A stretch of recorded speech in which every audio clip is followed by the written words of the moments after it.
welcome. I'm Philip Verre, Chief Operating Officer here at the High Museum, and I welcome all of you to the High and to the Masterpiece of the Month lecture, and also to Louvre Atlanta. It's great to see such a turnout on a Thursday evening after the holidays, so we appreciate you coming out. Tonight, for about 15 or 20 minutes, we're going to take you back to the 17th century, and specifically to the High Baroque in Rome, Italy, and to take a look at a work of one of the great masters, actually, of the Baroque period, Pietro da Cortona. And Kevin, if we could get going, there we are. And his painting, the Madonna and Child with Saint Martina. Now, Pietro da Cortona might not be a name many of us are familiar with, but in his day, he was considered one of the leading artists in Europe, and definitely perhaps the leading artist in 17th century Rome. But it's interesting to note that through the passage of time and the vagaries of taste, his fame has waned. But it's an incredibly important artist, and this is an incredibly important work to have in the exhibition of the King's Collection. So while he occupies the same gallery space as some of his contemporaries like Murillo, Velázquez, and Rembrandt, his name was as prominent as those three artists in his time. So I'd like to take you back in time and provide a little bit of context around this particular artist, this particular painting, and its subject, which is the Saint Martina.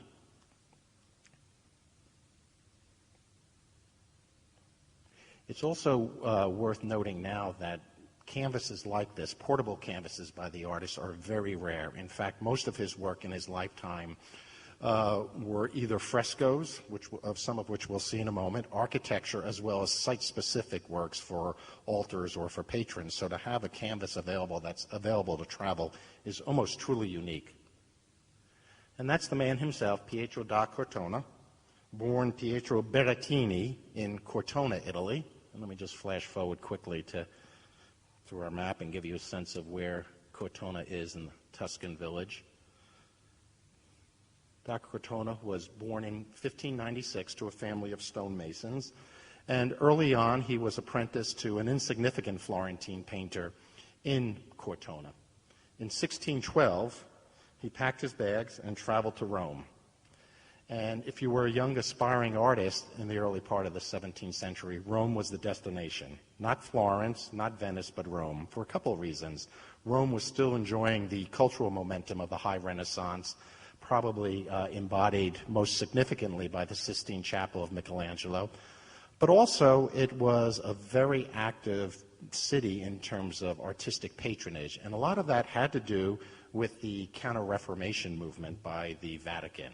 So there was a lot of work for young artists, commissioned primarily by the papacy, to thwart and to counter the accusations and beliefs that were being promulgated by the newly created Protestant religion.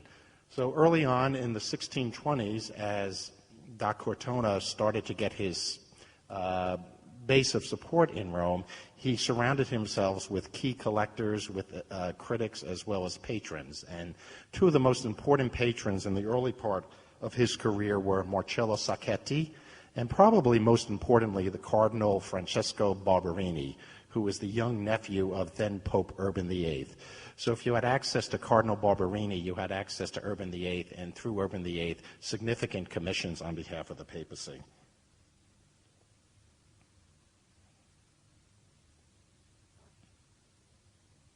Here is one of the earlier works by da Cortona dating from the late 1620s, and this is The Rape of the Sabine Women.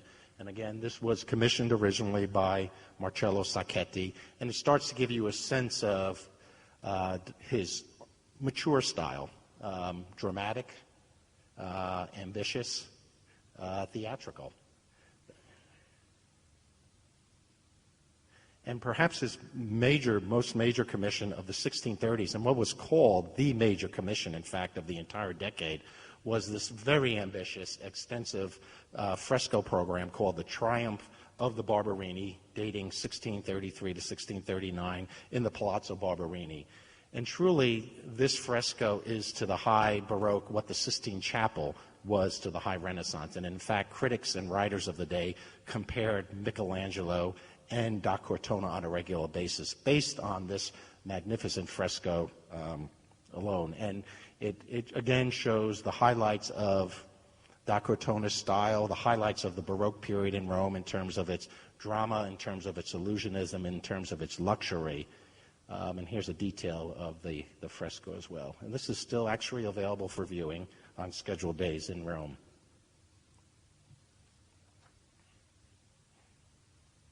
So by the time the 1630s come along, da Cortona is considered as one of the leading artists in Rome, along with Gian Lorenzo Bernini, whose work you see here, one of my favorite Berninis, St. Teresa in Ecstasy, Bernini, who is the great sculptor and great architect of the papacy, and along with the Roman architect Francesco Borromini. Those three individuals, through their connections, through their artistic talent, were the leading artists of the day throughout the second half, actually, of the 17th century.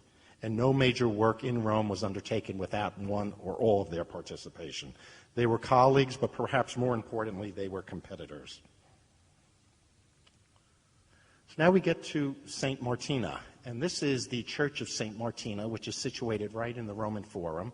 And it's a church that was, according to records, erected in the 6th century AD as a homage to Saint Martina. In 1588, it also took on the name of St. Luke. So the church today is known as the Church of St. Luke and St. Martina. St. Luke is important because in 1588, Pope Sixtus V named this church as the donor church, as the founding church for the Accademia di San Luca, the Academy of St. Luke, which was actually the first confraternity of artists created in Rome and created in Italy, actually. Something more than a guild, more like a professional artist organization, and in fact predates the French Academy by nearly 100 years. In 1634, Pietro da Cortona becomes the principe of the Accademia di San Luca, basically the leader, the president of the academy. And at that point, he takes on a keen interest in both saints, St. Luke and St. Martina, and in fact invested his own money and time and talents to update and to renovate the church. So this is, again, an architectural commission which he takes on under the blessing of both Urban VIII and Cardinal Francesco Barberini. His interest in St. Martina grows, as does the interest in all of Rome grows, when on October 1st, 1634, during the renovations of St. Luke and St. Martina, her remains are found in a crypt on the lowest level of the church. And because of this discovery, it unleashed a flurry of interest, of activity, and support. A whole cult of followers of St. Martina emerge in Rome, and Urban VIII undertakes the financial responsibility of the renovation and updating of the church, a renovation that would continue well into the 1660s. So let's talk a little bit about who St. Martina was. And she was martyred in 228 AD. She was the orphan child of a Christian consul who one day, according to legend, was found adoring God in a private church. She was found by 3 Roman guards who then took her to a Roman temple and asked her to pay homage to the god Apollo. She refused. She was tortured through the use of an iron claw, and we'll talk a little bit more about that later, but there's an iron claw just to give you a visual reference. She was tortured with the iron claw. She was then hung up and stretched and tortured more. The next day she was taken to a temple of Diana. She refused to adore Diana, and at that point she was burned. She was thrown into a lion pit and finally decapitated. Well, a couple very rough days for St. Martina. But anyway, during that time, she also had a miraculous conversion. She was able to, through dialogue, through prayer, create a disturbance that shook Rome, ancient Rome, and actually caused great destruction both on the temples where she was forced to worship, as well as on the high priests themselves. So as I mentioned, she was finally killed in 226, actually on January 1st, and up until 1969, she was actually on the Catholic calendar of saints, and her saint day had been switched from January 1 to January 20th, but in 1969, she was taken off the calendar. So Pietro da Cortona actually rendered Saint Martina in two different formats, and one is this more dramatic format where we see the saint praying, and let me point out some of the iconography of the painting here. Here down below you could see the fasces, which is a symbol of the authority of ancient Rome. It's a bundle of rods holding together an hatchet, an axe. Here is the claw of what was called the claw of fangs, or the iron fangs, which were her instrument of martyrdom.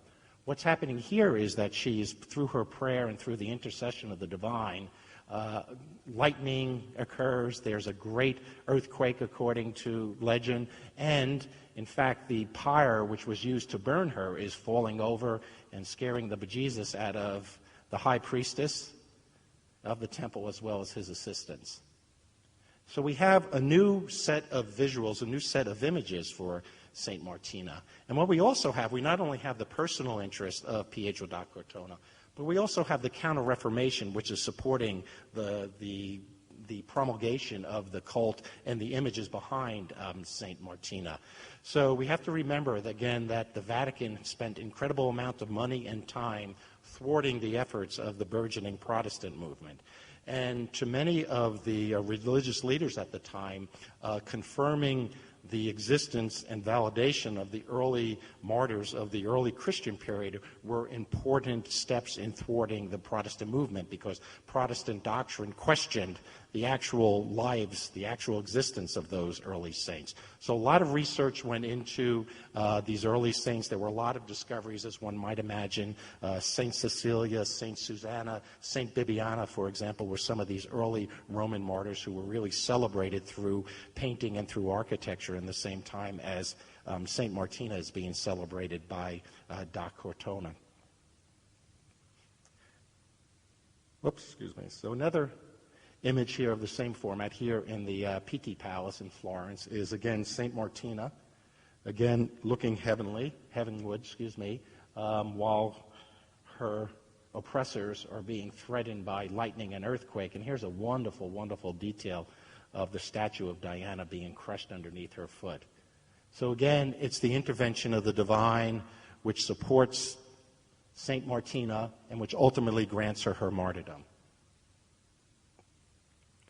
Wonderful other detail that we came across was actually this reliquary for the remains of Saint Martina, which were designed by da Cortona and were actually in the collection of Urban VIII at the Vatican.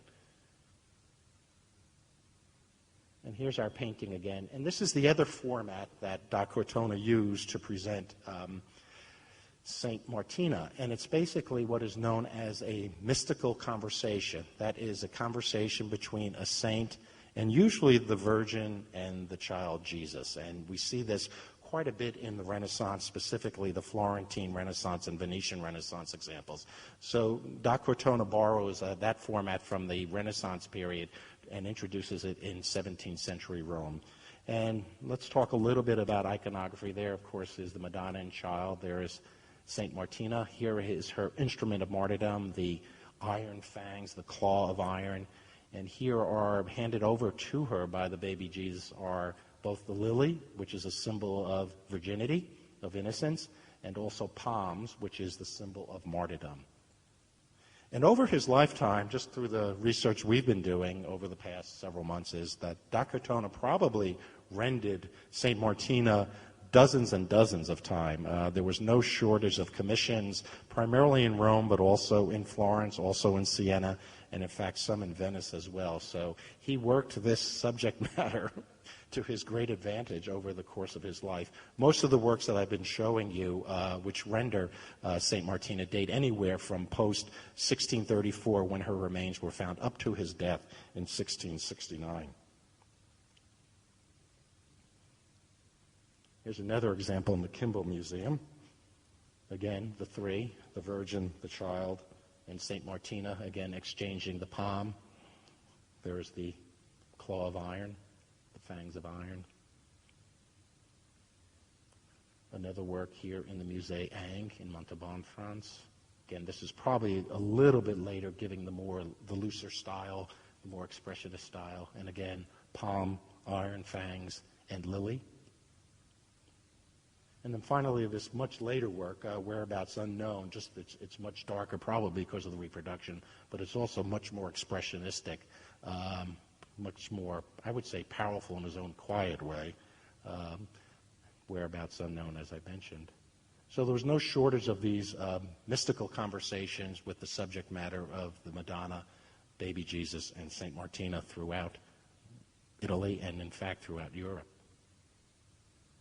So how do we connect this painting with the royal collections with Louis XIV? Well, in fact, sometime between 1668 and 1671, the painting was given to Louis XIV as a gift by Cardinal Antonio Barberini. So sometime in the mid-60s, I believe it was 1665, Urban VIII dies. A new family comes in with its own pope, Innocent X, who comes from the Pamphili family. And as was the case in that time, there were rival factions between these families, these papal families, and so the Barberinis were on the outs. So we think that probably emissaries from the Barberini family, led by Cardinal Antonio Barberini, who was a younger nephew of Urban VIII, went to Louis XIV to ask for his assistance and his support, and as part of that dialogue gave a gift of the painting to Louis XIV. To decorate his newly created Versailles Palace. And in fact, it was quite interesting to note that the work was so impressive to Louis XIV and his agents that for several years it hung in the main chapel at Versailles. So obviously da Cortona was considered the leading artist, the leading Italian artist, simply by that designation by Louis XIV, by giving it that place of honor at the Versailles Chapel. It's also worth noting that in 1664, a number of French and Italian artists, including da Cortona and Bernini, were asked by Louis XIV to come up with some plans to complete the renovation of the Louvre Palace. Da Cortona submitted 4 drawings, which are in the collection of the Louvre, but the ultimate winner of that commission was Bernini. And it's also worth noting that during the latter part of the 17th century, during the lifetime of Louis XIV, the royal collections grew significantly. So during the early part of Louis's reign, the 1640s and 1650s, there were about 24 or so major paintings in the collection of the kings. By the end of the 17th century, by 1700, there were over 2,500 works, and according to the Louvre records, about 550 of those are considered masterpieces of the Western canon.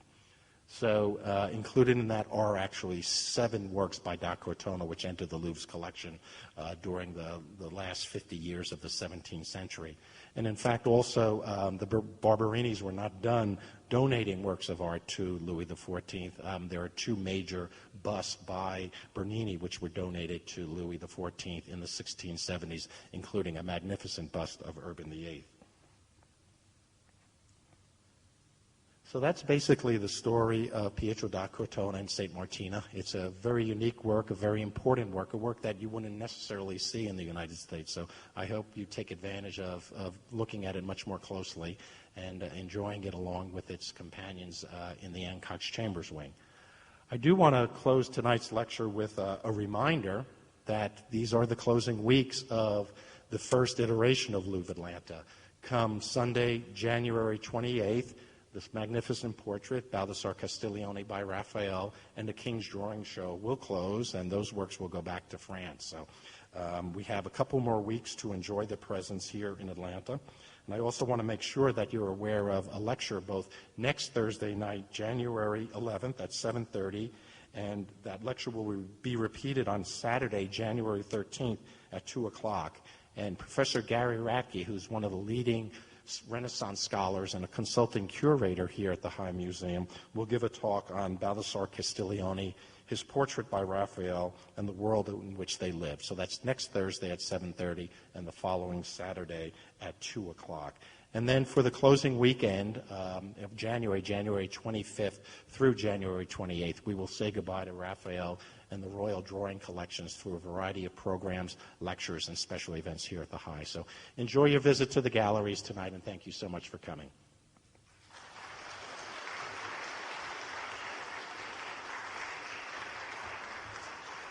We do have time for a question or two if you have any, so please feel free to come up to the mic and ask a question. Does anyone have any questions? Yeah. Can we identify the landscape in the background of the Madonna with Saint Martina? It's a generalized background, no. It's not a specific, landscape specific. What is a little bit more specific is when you go to the different type of renderings of Saint Martina. And here, for example, you have a sort of probably a generalized, generic Roman temple. I'm wondering if in the background of that obelisk was perhaps also the pyramid of Caius Cestius, which dates from 69 AD. But I think for the most case, they're generalized landscapes as well as architectural settings. Are there any other questions?